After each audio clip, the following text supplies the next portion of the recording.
Yeah, it's Terrence Michael Epp. And how long have you been with the War Eagles Air Museum? I'm guessing about... Sorry about that. It's my quacking duck. That's a good... It's Andres. Ready?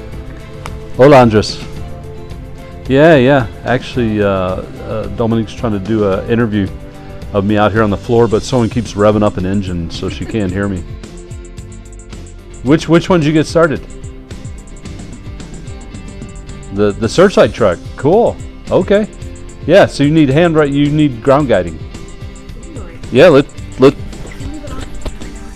do it. We're on our way. We've got about 55 cars and 40 airplanes, and it costs an incredible amount of money just to put rubber underneath them. But when visitors like, hey, how come you don't fly these things or drive these things? We can't even move them around half of the time. That's great, dude. It hasn't been running in 20 years, probably.